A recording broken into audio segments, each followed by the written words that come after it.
All right. Okay. So welcome to another Jenkins X office hours.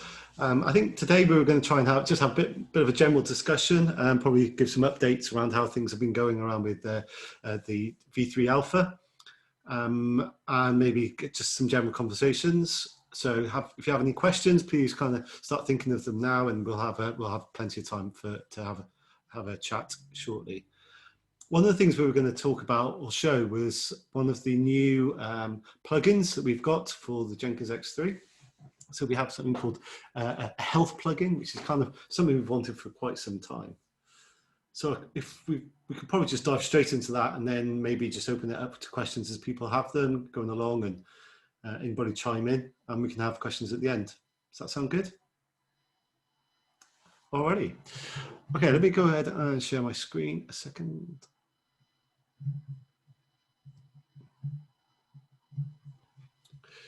All right, okay. And that can be seen, yeah? All right, just sort my screen out.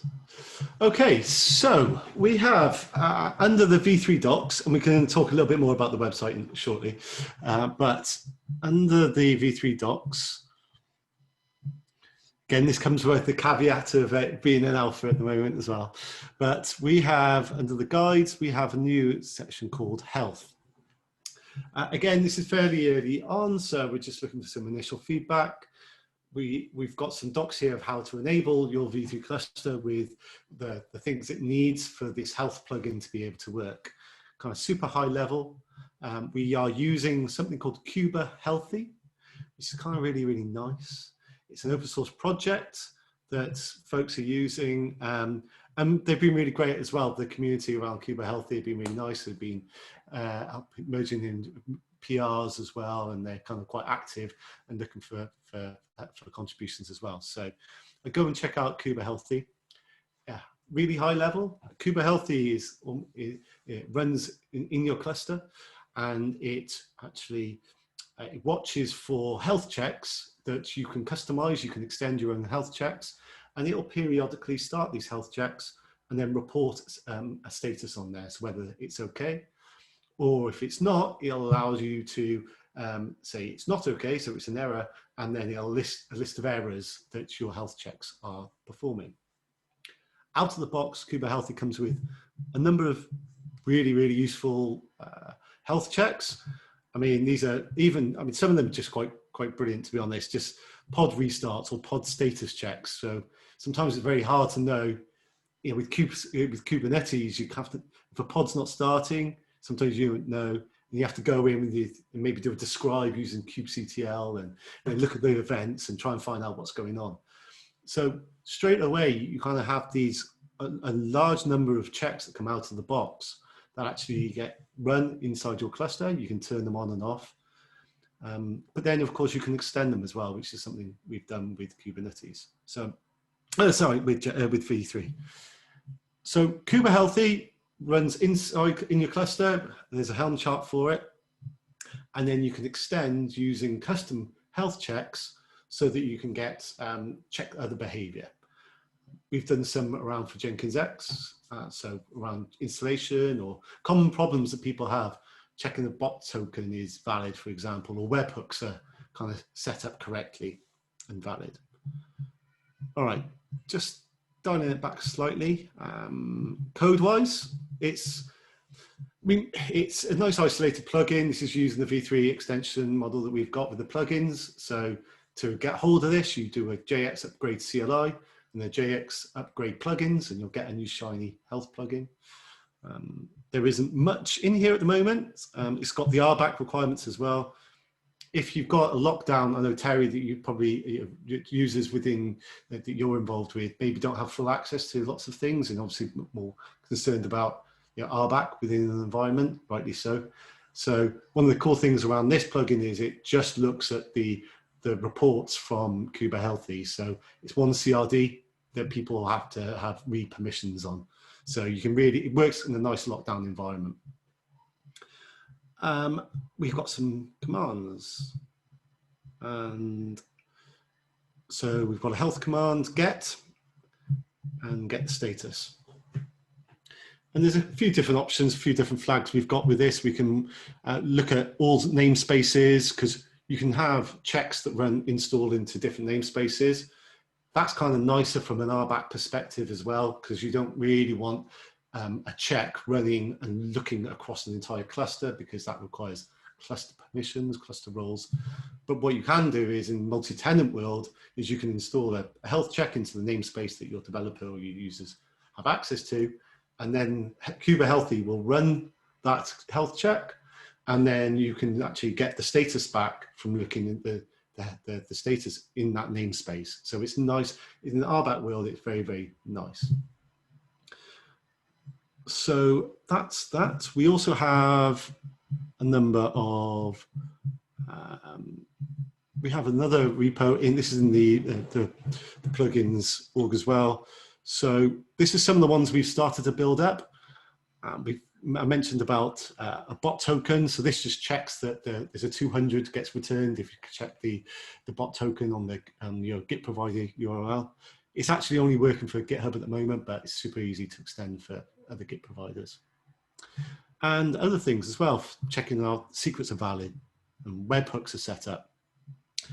Just to give you an idea of how easy it is. These are all self-contained. We did think about having more of a larger binary that you can run little subcommands in, but the kind of way that Kuberhealthy seems to run is having really small, tiny commands, but images that get run, really tiny for a specific reason, do a job, and then they get shut down. So this is the periodic check that Kuberhealthy is starting up.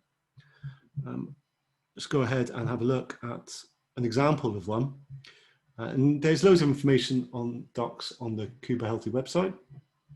But you can see here we've got some using the new v3 libraries from Jenkins X. If you're not familiar and you're developing one of these, go and have a look at some of these libraries.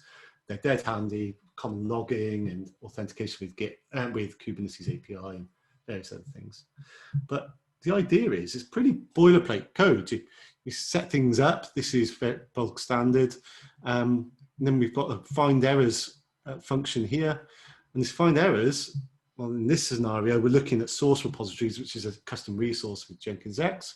We go and check to see if there's an annotation exists. And if it's true, then we carry on. If it's not, then what we do is we report an error. We just have an error, append it, and we give it a message. And that just sends a report back to for Kuberhealthy, and it'll update the state file that developers are watching to be able to see if there's any issues. And that's really it. That's as super simple as that. So we can really start to build up a nice collection of checks for Jenkins X itself. But then if you want to use it yourself for your own business logic or business purposes, then you can use these as well. So taking that, let's have a look, give an example of this. Let's see if I can make that a bit bigger. I've got a cluster called, there we go, it's a health test. So I've already enabled this, but the guides are here. To try it out, you upgrade the CLI, upgrade the plugin, so you get a health plugin CLI, which is the client side. But you also got to install the Helm chart for Kuberhealthy and the Helm checks. So this is some simple steps to be able to enable that on your V3 cluster. It's not tied to V3, but V3 makes it a lot easier. So we're kind of only really describing that. So once everything's installed and running, you should be able to get a nice, well, let's just do that. JX upgrade plugins. We've got our health plugin. So we go JX health get status, I think that's the command. All right, so we can actually, this is a personal favorite of mine, but people have been using it. You can actually watch all namespaces and add a watch to this as well. And there we go. We can see we're having a watch on the checks that are actually running. So these are all the checks that we've installed as a Helm chart, running in different namespaces as well. reporting on any errors. You see in our health cluster, this is actually missing an NPM token and the Jenkins token. Well, we're not using those, and we probably need to tone down the errors on that. You can see here we've actually got an error with one of the Webpack ones, and that's because when I was testing it, I installed it into the wrong namespace. But it's a really quick indication of showing, okay, is a thing behaving as they should be? And expect to see this grow. And again, we can extend this as well. We can also add in some nice views into Optum, which I was going to do ready for this, but not quite there yet. These are all customizable as well. So you customize the check how often you want something to run. So for example, webhooks we're running maybe every minute or something, or every 2 minutes. The bot token, I think we toned that down to be every 5 minutes because we just want to, just a little check. We don't want to be messing with the rate limits we've got with our bot token really as well. But as things change, then you get a different status from there. One of the other cool things around Kuberhealthy then, that it has a nice way to be able to take these errors so that integrates with your alerting and monitoring solutions as well, like Prometheus, for example, as well. And that's pretty much it from the health side. There's docs here. We're probably looking for a bit of feedback initially, and then maybe we'll open it up. It might be worth us considering to be installing it by default in the V3 clusters, because we really want to get people into the practice of checking things, the basic things that we know can go wrong, common problems that people have, so that people are then kind of less scratching their heads initially and having to go onto Slack to try and understand where things go. We can actually try and provide better help with guides and how-to guides and common problems and FAQs and stuff.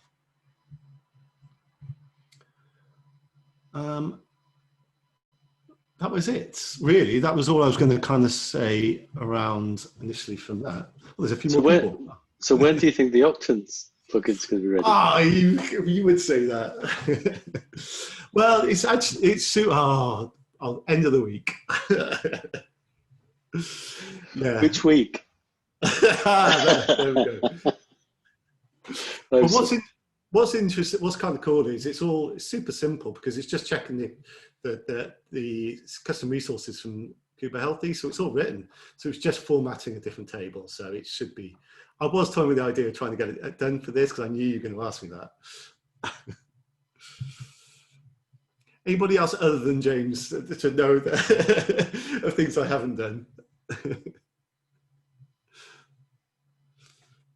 Where are we with external DNS support? That's on the back burner at the moment. The focus has been around health to make sure that people kind of understand or are preventing them running into problems. External DNS, some people in the community have been working on it and getting there. Probably we want automated tests and adding as a feature, a supported feature, but we want to make sure that we are setting people up more for success rather than adding more complexity and things are less more. We don't want that. We want things to be more stable rather than adding complexity and more areas for things to go wrong without the tooling for people to diagnose issues. So I would say that's probably fairly next on the list of things to do. Yeah.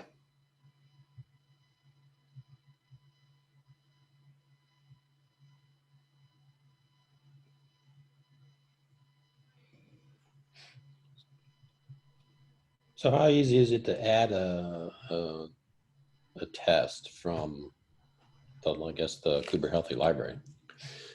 Yeah, well, so with Jenkins X, I can actually show you. We've added into the Jenkins X v3 version stream like a number of defaults that we kind of like. But if you wanted to, you just add in your own values, Helm values file, and override that. So I'm going to show you. Is there a check for no default storage class? Possibly, and if there's not, it'd be if not, let's add one in. Yeah. And to be honest, even if you could either do it into the Kuberhealthy commands, or you can add it into the, oops, I can't see that, into the Jenkins. If it's more Jenkins X specific, then add it into the JX one. We've got some existing ones here, so you can use as part of the installation of Jenkins X. We want to verify a number of things. Here we can see, I don't know if you can see this, but similar kind of format. We've got find some errors. Yeah, this is just checking that the Git operator is installed and running in the correct namespace, and there's no podge failures as well. So check the boot job and checks the last boot job. So maybe we could add a little check in here if it's Jenkins X specific to ensure that there's storage class exists in the correct namespace, for example. One of the other really cool things as well is it's super easy then to write unit tests for all of this. So using fakes for everything, and then just your unit test is checking you get an error. So it's quite easy. It's quite fun to write unit tests, for example, on any of this. So either you write a fake client and then you create a storage class in your one test, and your second test you don't. And you just assert that your find errors function contains the error that you are expecting. So that's quite nice. And I guess a Kuberhealthy check container thingy can be any language and any container, can't it? It's just a container that runs. It posts, yeah, exactly. It could be Java, whatever. Yeah, JavaScript or whatever. Literally just posts it, yeah. But yeah, posts to the Kubernetes internal service for Kuberhealthy. So yeah, it's just a REST call, which is really nice. Nice and simple. Yeah. Just a thought. Does this actually require a working cluster in order to deploy the health checks? The way we've got this at the moment is we do tie that into the Jenkins X installation, but it's fairly trivial to be able to pull this out. It's not tied to Jenkins X. You can install this into any Kubernetes cluster that you want as the Helm, just vanilla Helm chart, Helm install. Like even if you're not using Jenkins X, and you still use the JX Health CLI plugin. So it's not specific to Jenkins X, and we can add health guides to be able to do that. So at the moment, the guide does have the installation. It's in part of the installation, but that we're certainly, it's not designed for that. We're just looking for early feedback initially. Okay, I'm just thinking that it's most useful in a situation where your installation has failed in some way, and it could provide you with useful data about why it's failed. Yeah. But if you can't install it because it presupposes you've got a fully working cluster, then it won't work under those circumstances. Having said that, oh, sorry, yeah. I was just going to say, its prerequisite is you've got a working API server. A fully working server is a much bigger concept. So you might have no storage, you might have no buckets, you might have no service accounts, you might have no charts installed, but so long as you can install Kuberhealthy, you can get data out. So you just need a basic working API server and the Kuberhealthy installed, and then you get useful stuff. So it could be the installation fails, as in the Jenkins X installation fails, but so long as Kuberhealthy was booted up, you'll get useful data out of it. One of the some of the default checks that they've got is one of the quite nice ones. It's called the deployment one, which I was confused at the start, but the deployment one is every 5 minutes, Kuberhealthy starts a deployment, just an image that it uses, and ensures that the pod goes to started or successful, and it tears it down afterwards. So, and that's running periodically. So it goes into DNS internal and external as well.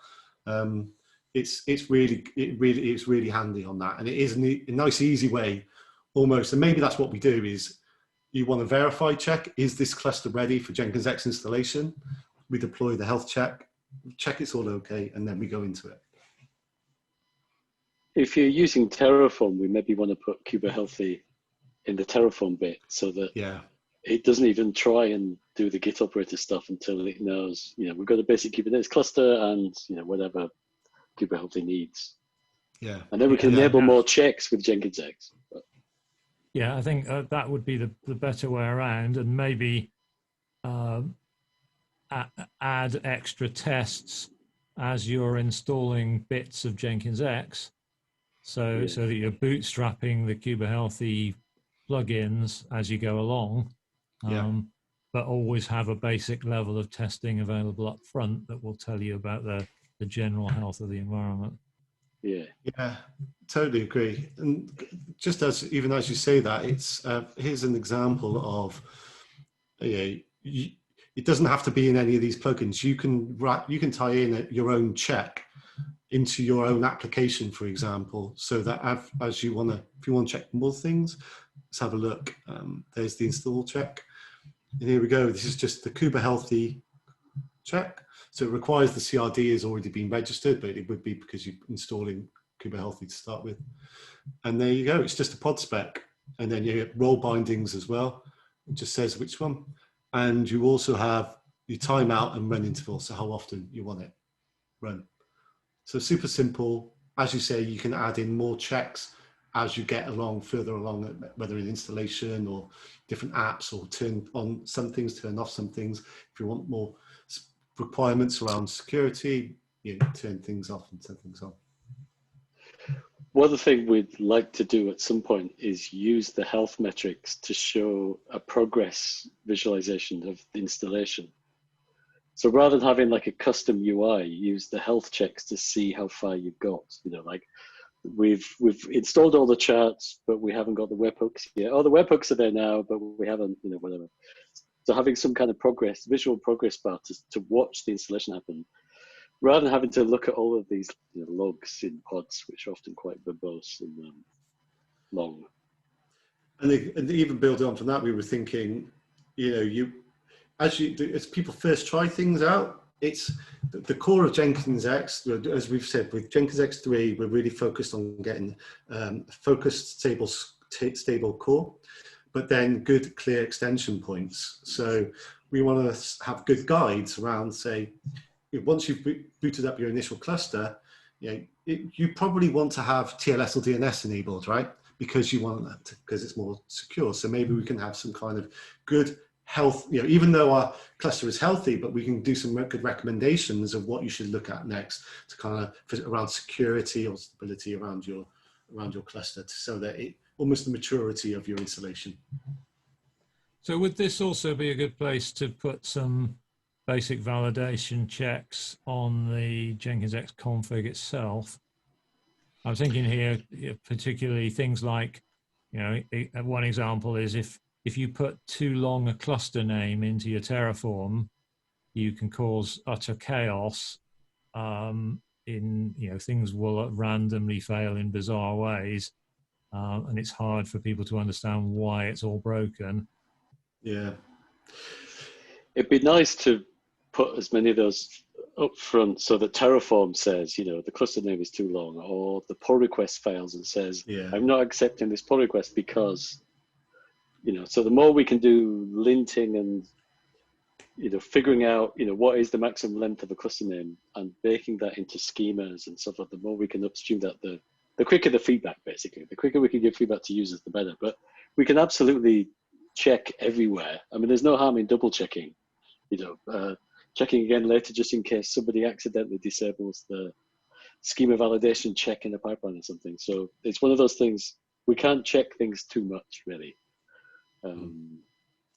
Like James said, I do like the idea of, once this is kind of baking, is almost doing more of those linting and things on the pull requests for like the Git repository for the cluster and also the infrastructure repo as well. So that you kind of got that quality gate before that gets merged into the mainline.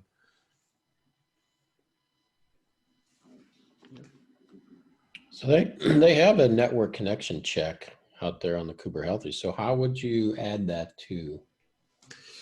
Yes. Just okay. Pull in the. Yes. Let's go and have a look at that. That's a great question. So let's go and have a look at, for example, which one was it that you were particularly looking at? Network connection check. That one here. Okay. So what this is kind of the way they do it is, because it's a Helm chart. Let's have a look at, oh, sorry. There is up here, they have a way to do this. So go to deploy, and they've got their Helm charts in here. 1 second. So they have one called external something probably here. External. Was that what it was? No. Sorry, I forget what you said.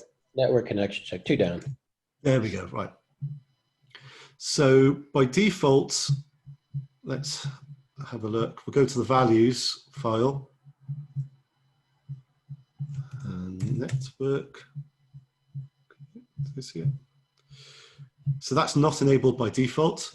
So what we'd actually do then, you can add your own values file to your Helm file, to your Git repository, and then you basically just override that value from network connection to be enabled true. An example of that is our version stream, where we kind of override a base set of health checks. Look at Kuberhealthy.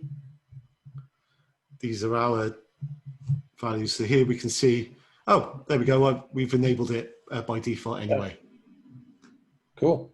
But that's what you would do. You would extend add in your own values file in your cluster's Git repository, and then you just switch that into default, or switch those values.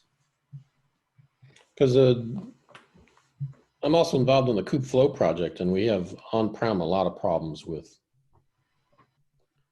that. People are installing this behind the firewall, and they have access to GCRIO, but they don't have access to Quay, so the installation fails. Yeah. So having this would be awesome. Yeah. It'd be nice to be able to, because we can look in the YAML of all the Kubernetes resources, we can find all the images. It'd be kind of nice to know if an image can't be found before we merge. So like a pull request check that says, you're using Quay or Key, however you say it, or whatever, you're using some container registry that we can't see from inside the cluster. So we're not going to approve that pull request. Yeah. I don't quite know how to test an image can be found in Kubernetes yet, but there must be a way. Pull it. See if you can pull it, I guess. But there's no Docker daemon. I don't know how to pull without. You have to have Docker and Docker. Yeah, you could make a dummy pod with all of the containers in it or something, I guess, or something. But anyway, I'm sure that's solvable. Yeah, somehow. So we know that there are struggles with the firewall over in China, where some folks have been working on ARM for Jenkins X. Then that's a problem. Sometimes they have either slow, really, really slow, or they just cannot access GCR, for example. But yeah, having an offline checker almost.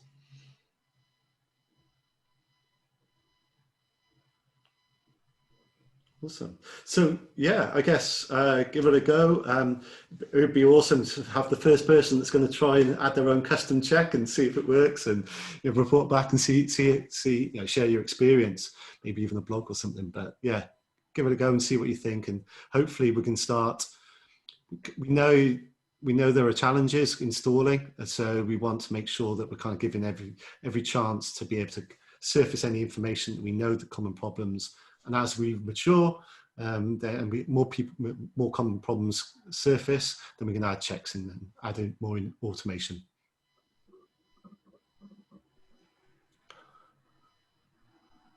All right. Any more? Cool. Any more questions on health stuff? Oh, sorry. No, not on health check. I'm looking forward to install it, but on other parts of Jenkins X. So first, I would like to thank all of you, and especially for your support on Slack. So the result of it is I am able to run Jenkins X with new Tecton catalog on my premises, on my environment. And that's, I'm feeling it's a very good experience with Jenkins X now. So thank you for that. And now I have one query that I also raised on Slack as well. So I'll give me a 30 seconds. I'll explain the structure of PRs I have. So, or branches I have. So we have a QA branch, a staging branch, and a master branch. Okay, so we have a QA environment which is built with the from QA branch, and a staging environment built from staging, and similarly production. So we used to cut a feature branch from QA branch, and we used to make a PR to our QA branch, right? And once a fork is making a PR to PR QA branch, we used to run a CI step which validates the test cases and other stuffs. And once it passes the PR pipeline from our trigger, specified in our trigger.yaml file of Lighthouse configuration, once it does, we merge that Lighthouse merge that PR automatically if it is approved level and other things. And then after merge, we used to run a release pipeline that also is specified in trigger.yaml file. And what that release.pipeline does, that deploys that QA branch code, whatever the recent code came into QA branch, to QA environment.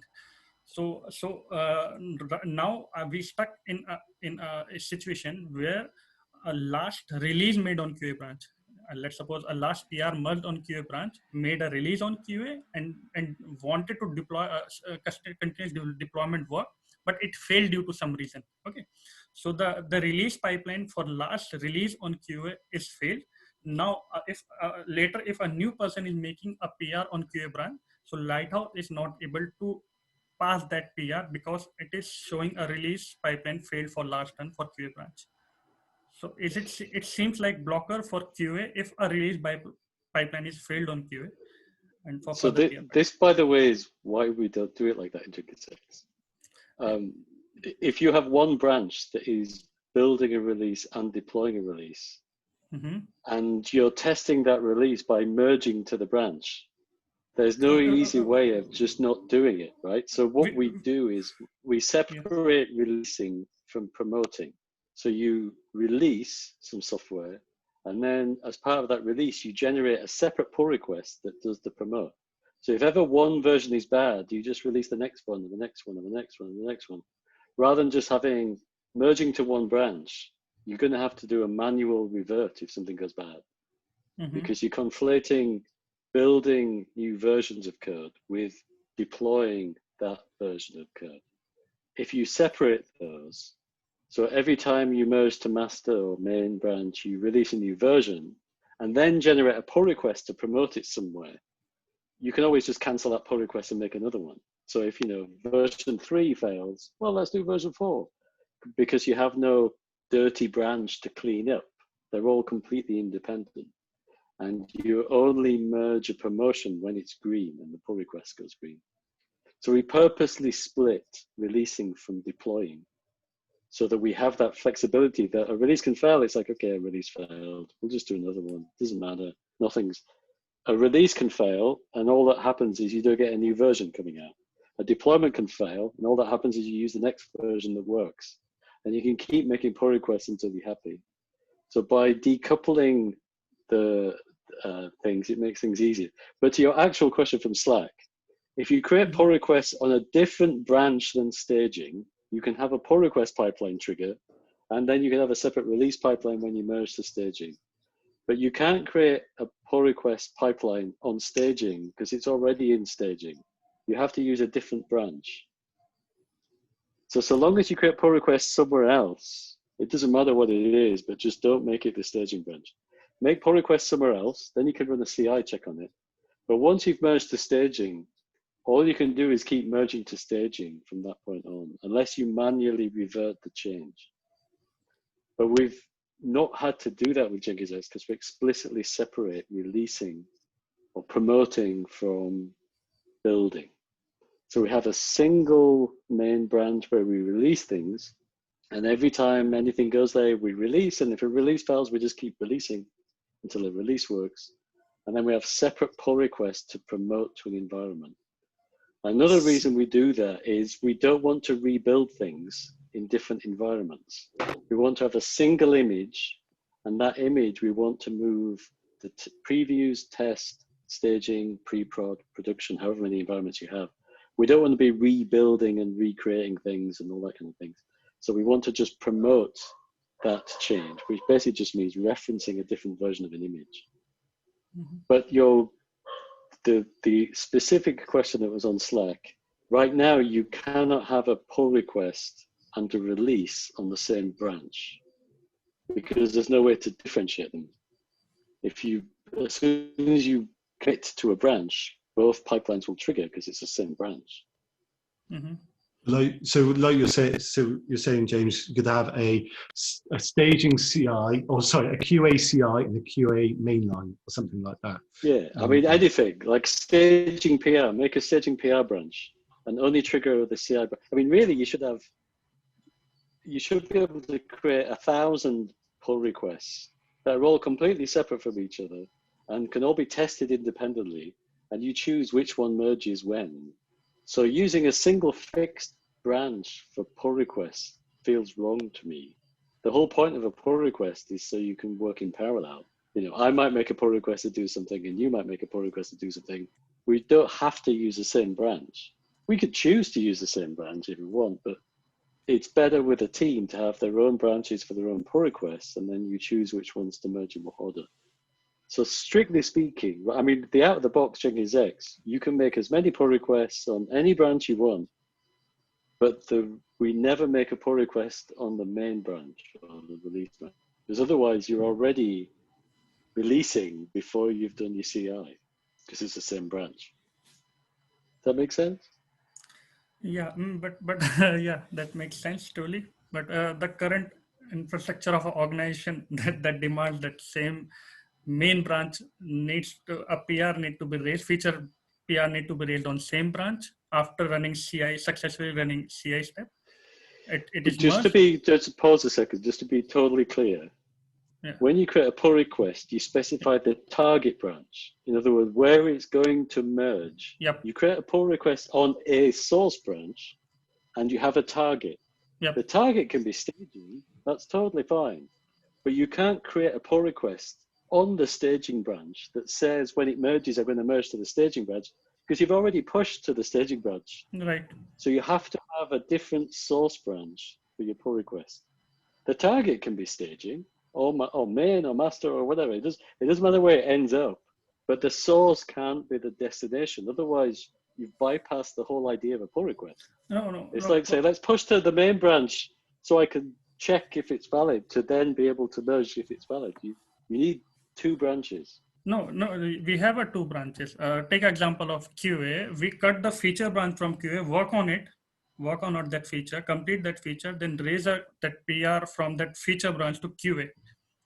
And once that CI step is completed, which was the part of pull request pipeline, and merge it so to on QA.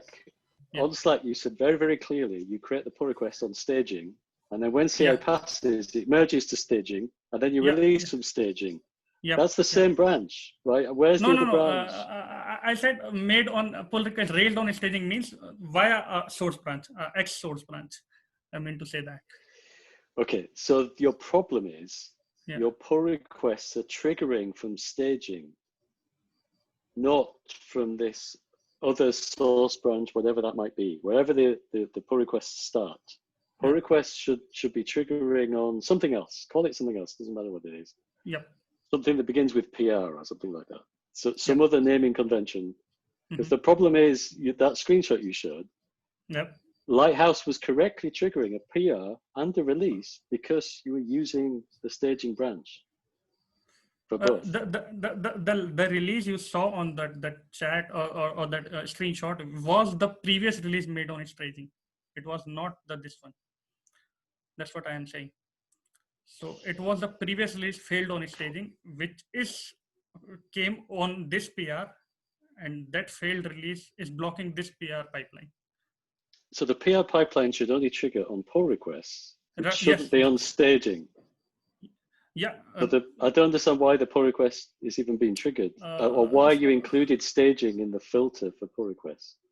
Yeah, whenever a pull request is raised, whenever a PR is made on staging, means a target branch is staging, we want to run pull request pipeline to validate if it passes all CI step. If I cut a branch feature from staging, let's suppose, not QA, I worked on that feature, I completed that feature, I make a PR on staging from that feature branch. So I want to validate all CI checks. If the new changes I introduced in this feature are valid or not. I understand what you're wanting to do. Yep, and what yep. I'm saying is Yep. you have to configure Lighthouse to only look in those feature branches for pull requests. Right. And not looking staging. Release. Yep. Yep. And it's fine when this PR will successfully pass CI, it will be automatically merged, right? And when staging will get the new code of this feature, it has a new release, it will run the release pipeline to do CD stuff for me on staging or whatever I am going to do after merge on staging. So why the release pipeline release done on last PR is affecting the current PR. Means my Lighthouse should only show the PR pipeline for this PR only.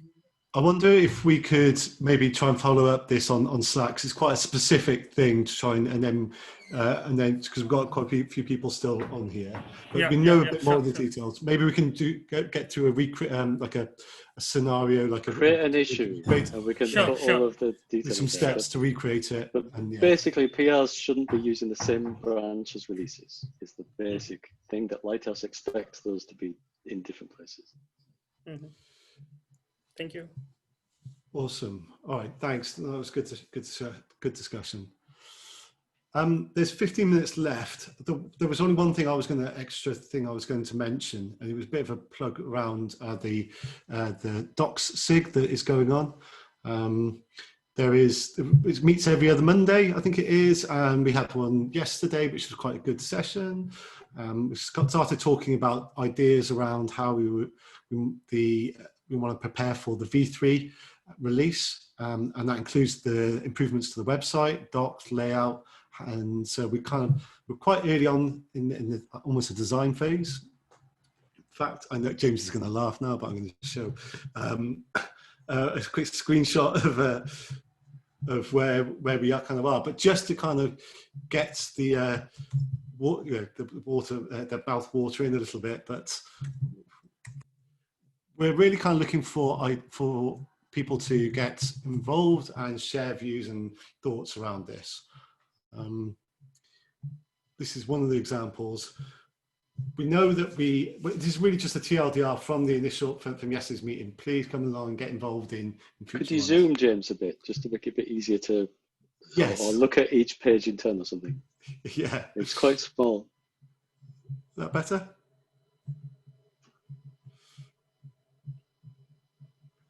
So what we're is that better, James? Yes, yep. Well played. And then Cara, James jump in, and is it Nitin or Ankit on the line? But if they are, jump in and speak about it. But we kind of wanted to. We know one of the challenges we've had with the website today is the volume of information, and how do you navigate to find the right information with whatever hat you have on, whether you're using Jenkins X or whether you're administering it, if you're setting it up or you're maintaining upgrades or various other things, or what new features are there. So we're really trying to kind of make it navigation, I think, is probably one of the terms that somebody said yesterday, really focusing on that and how people can kind of find out what Jenkins X is, maybe with a demo.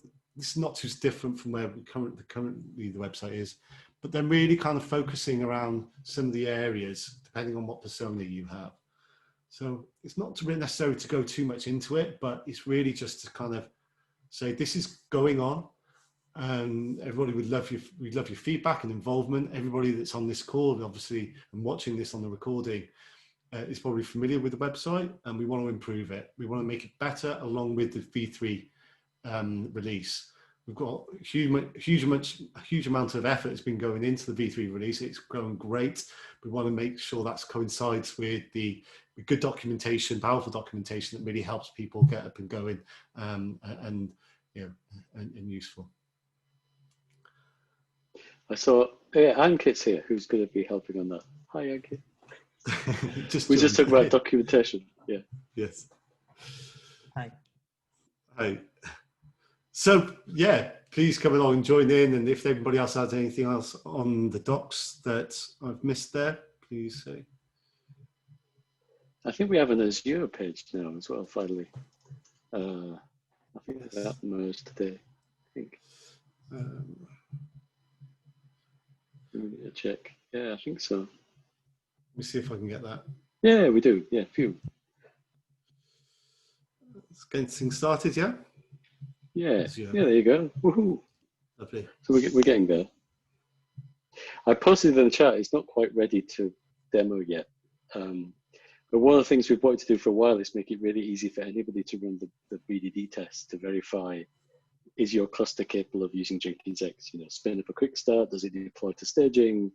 Can you create a preview environment and all that kind of stuff? So we have an automated test suite that we run ourselves on every commit and on the version stream. We want to make it really, really easy so you can run it on your own cluster. So that, I mean, you might not run it on your production cluster. You might like have a preview cluster that you try out periodically before you do an upgrade or something. So you want to spin up an empty cluster, run the BDD test and tear it down. There's so many variables in the whole Kubernetes ecosystem. You know, Kubernetes is doing a major version every 3 months. All of the dependencies we work with, Cert Manager, external DNS, Nginx, Istio, Canico, everything's changing all the time. So, and every cloud is different, and there's lots of different ways of configuring clouds with storage and security and various other things.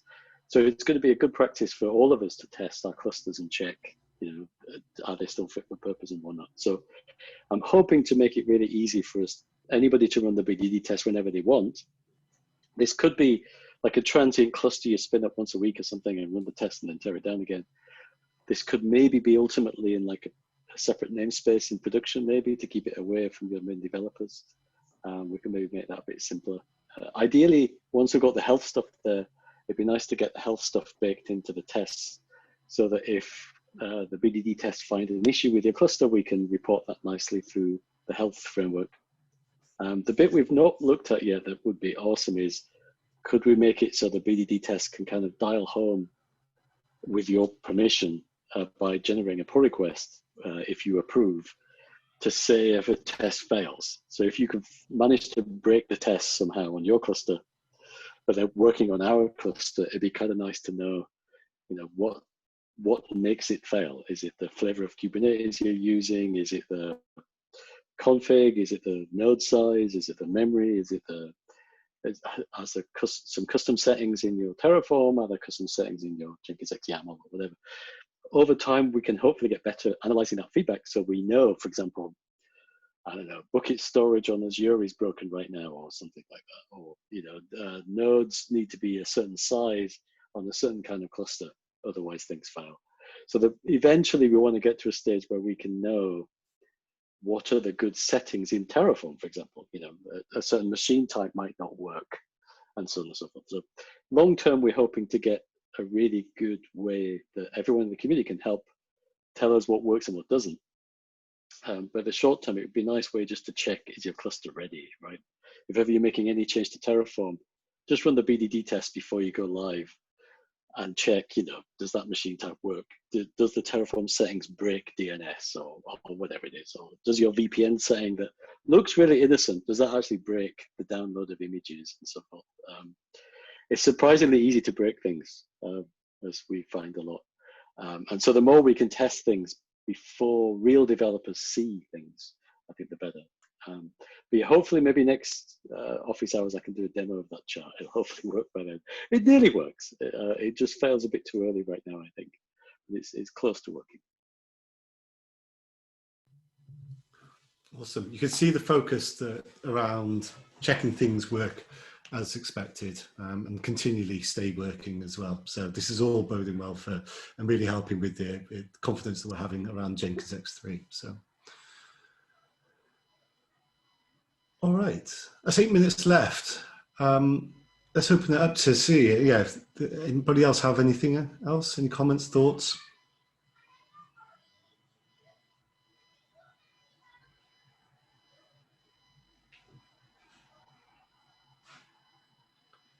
I'm just still quite amused by the lovely dog on the picture from Troy Hart there. You like that? Very much so. I took that photo up in Park City where I was mountain biking, and this dog at the bike shop was just laying there with his tongue hanging out. Yeah, it made my afternoon, that has. Hey, no, thanks a lot, guys. Great work here. And I guess maybe I do have a little question, a little shy maybe to ask it here. I don't know why, I'm not usually shy. Go for it. Would you recommend jumping on JX3 now? It's still in alpha. And so that gives a little bit of pause, just makes me wonder if there's going to be a lot of things changing, if we'll be behind the 8 ball, or should we jump on? Because I really like the direction that's going for sure. It's a great question. I always tend to recommend the latest, but that's kind of me. But I think what I would say is version 3 is basically feature complete now. All the pieces are there. We're not making any significant changes that we know about or that we're aware about. We have lots of things we need to do for v3, like we needed Helm 3, we needed better GitOps, we needed to make it easier to work with multi-cluster, we needed to be more flexible so it's easier to work on different platforms. We know we work on Minikube, we know we work on Premise, we know we work on Amazon Azure and GKE. You're probably going to bang your head on something. Something probably won't be quite right, but so far we've managed to work around pretty much every problem most people have seen. Apart from Terry's external DNS is not quite there. That's probably the biggest gap. External DNS and TLS is still a bit flaky. But it is one of those things, if you're prepared to live with a few wrinkles and will help you past those, I'd definitely recommend 3, just because it's simpler, more flexible. For me, that's the bit that's big thing. It also has got to take into account what you plan on using it for. For example, if you're needing to take mission critical workloads, then maybe just pause a little bit. You'll just be a bit more aware. It is still an alpha, but like as James said, it's the improvements we've made or the focus around it has so many improvements over v2, but we know that there are still gaps. So it's about planning. The puck is certainly, we're not far from a beta, we know that. Our definitions around that are, we're not going to be, once we get to a beta, we're not going to be removing anything. All the major conversions, switching over to Tecton catalogs by default, Lighthouse triggers, big pieces of work there. So it's more, a lot of it now is about baking, finding out the individual particular issues that people are running into, extra guides around TLS, DNS and various other things, improving those health checks. So it is a journey that everyone's on. And I think if you're, personally, I would only want to focus where the puck is going. And it's been an alpha for quite some time. So depending on where you are, don't put any production workloads on it right now. But we are using it ourselves for Jenkins X, and it's been, because we can take the risk ourselves. We can take banging our heads a lot more, but certainly, you know how to fix it directly a lot easier than I do. But engage with the community, because it is, people are in there on Slack day in, day out, through in the evenings, different time zones, and people are helping, sharing knowledge between each other. It's quite good to see. So I've been hanging around for about a year or so, and it is a great community, and it's because you guys are really fostering that. That's great. I mean, maybe if you're a bit nervous, just try 2 clusters. One of 2, one of 3, and just see which one works for you.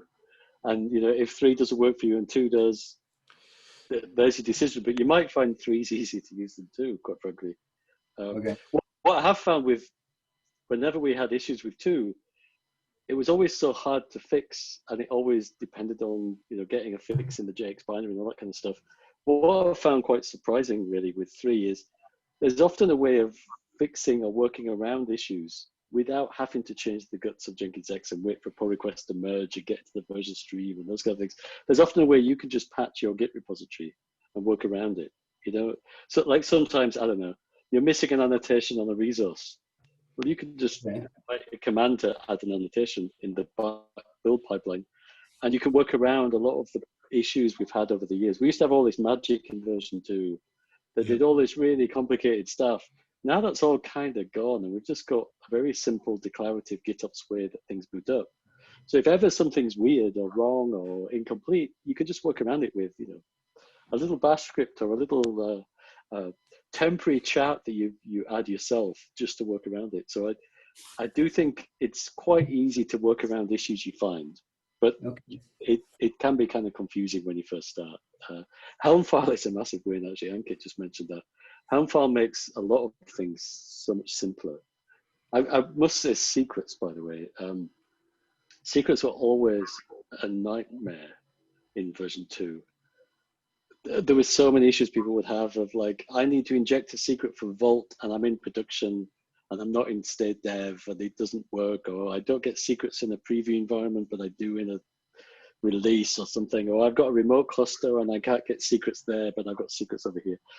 We now just have a single way to do secrets everywhere, in every namespace, in every cluster. It makes everything so much simpler. But it is a risk, as James said. Don't put production in there yet, but I'd definitely try V3. Or just some low risk repos, for example. Just have them ticking over. I mean, that's a good approach.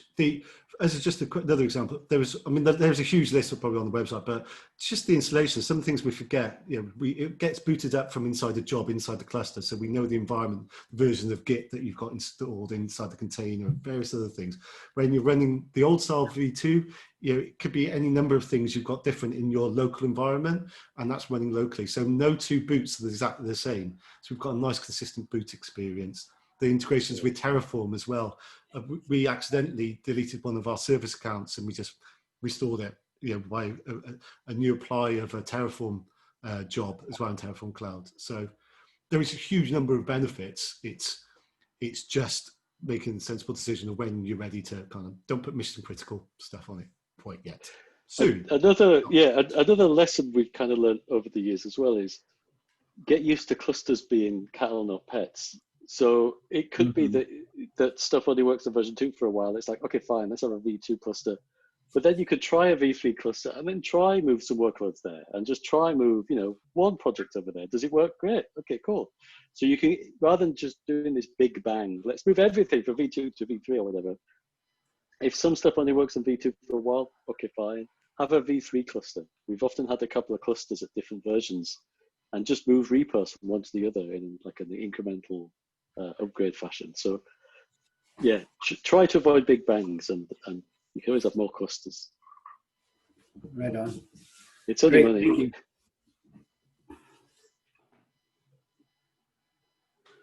Yeah, Colin mentioned on the chat, actually, we've had a couple of gremlins that we made a change earlier in the week, I think it was.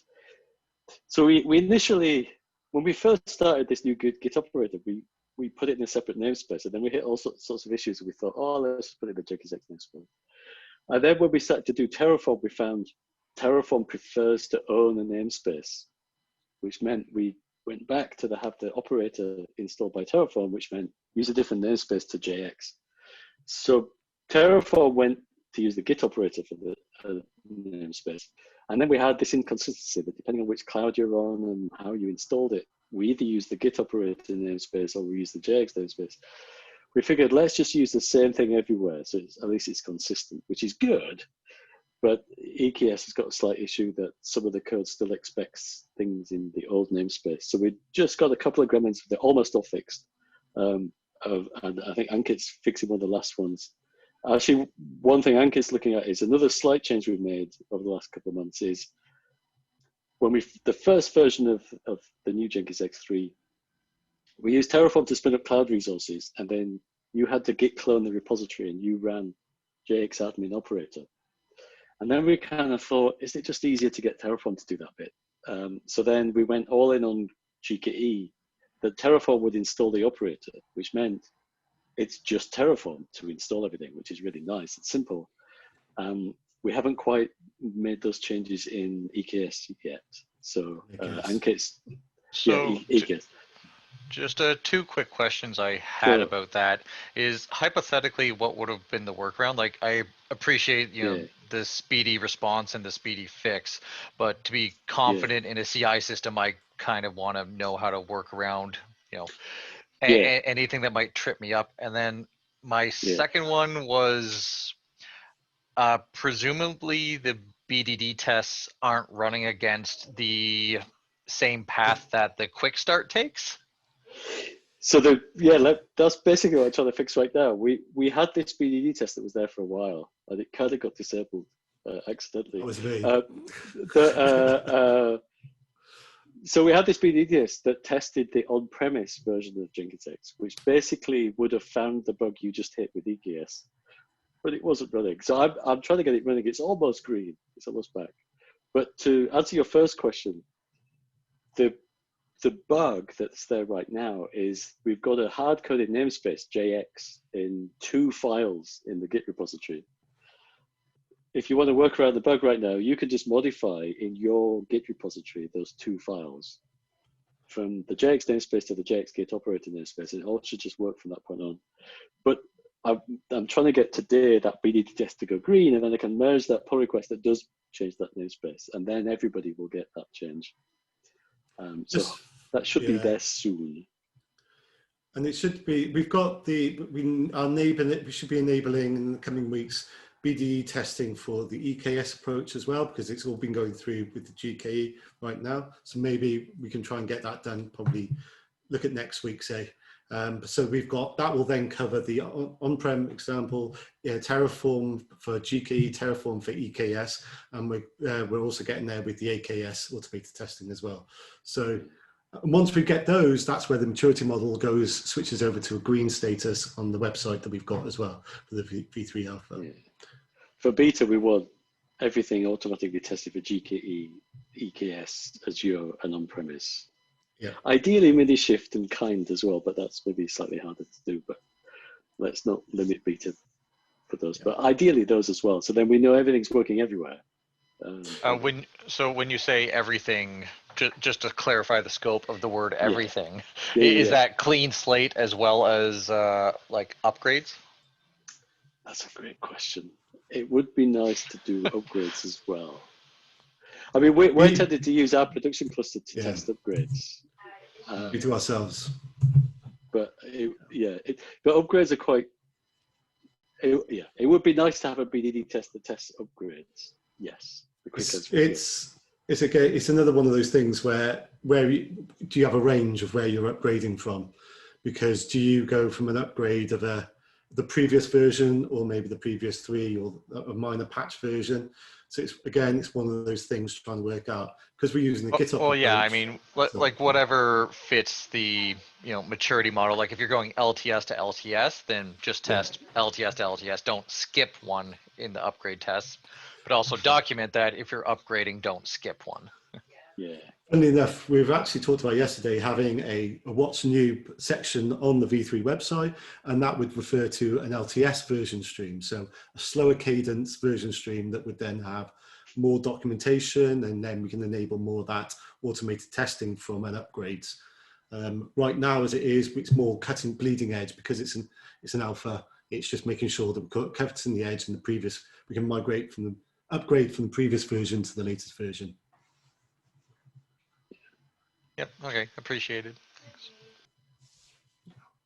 But it does. I think maybe there is. I think that's twice in 2 days that's come up. We probably should look at maybe once we get to a beta, so look at getting the LTS version stream going and just getting that, so that we can provide more confidence for people, and we can say what's been tested. We can automate that as well. So, yeah. I mean, it does take a while.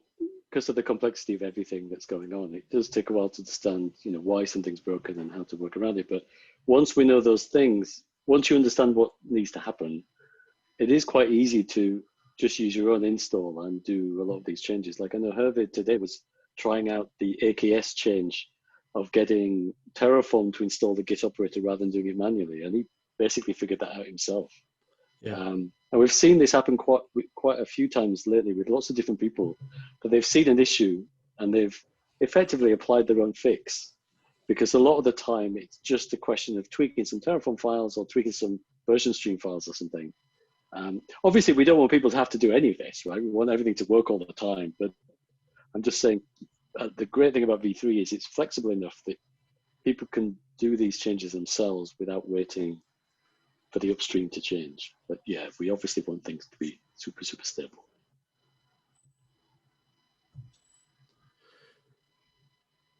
That was awesome. So again, Colin and Troy and everybody else that's been talking, thanks so much for kind of engaging, because it's nice to chat and have real questions and just discussions about feedback and various other things. But keep it coming on the Slack channel. It's been really great to see and share your experiences. And it's gone slightly over, but that was a really good session, and it was really good to chat to everybody. Listen, one final comment. I was just going to say, what would be awesome at some point soon, once James's health stuff makes a bit more, it is if people opt in, when people are installing Jenkins X, they could opt in to run the BDD tests as part of the install and automatically report when things don't work. So that over time, we know as a community. So rather than getting people to try things out by hand, we could just get people to give us feedback when things don't work, so we know when things work and don't work. Do you know what I mean? We get early warning of what does and doesn't work, rather than people, trying a quick start and then seeing, and then manually promote and then manually checking. We should be able to just automatically check all this stuff and get automatic feedback. So we should be able to make things, higher quality, more reliable over time. Interestingly enough, I mean, what we've seen, the failures that we see in our BDD test are very, very, it's hardly ever see a failure with a preview or failure with a promote or failure with, the things once the UX is actually done. It's typically, and users, it's normally the installation and getting the environment that it's getting set up with. So yeah, once we get those it's things, usually Google issues, or, you're out of quota on your cluster, right. or GitHub has issues. Or the wrong secret. Or the wrong secret sometimes. Yeah. But yeah, the health checks should tell us the health properly, hopefully soon. Brilliant. All right, should we wrap it up there? And maybe, I think, James, what did you say you're going to show something? Oh, you're going to show the BDD thing in 2 weeks. Hopefully. Oh, yeah. All right, let's do it. I'll demo the BDD thing next time. All right, and then Colin. And you'll have the Octane UI as well, right? Yeah. All right, that'll be really good. And hopefully, Colin, we'll get, there'll be some fixes, updates that you can get to give a go for yourself on the EKS as well. But let us know. Brilliant. Thanks to everybody. I think that was brilliant. Really great talking. See you in 2 weeks' time. Thanks, guys. Take care. Bye.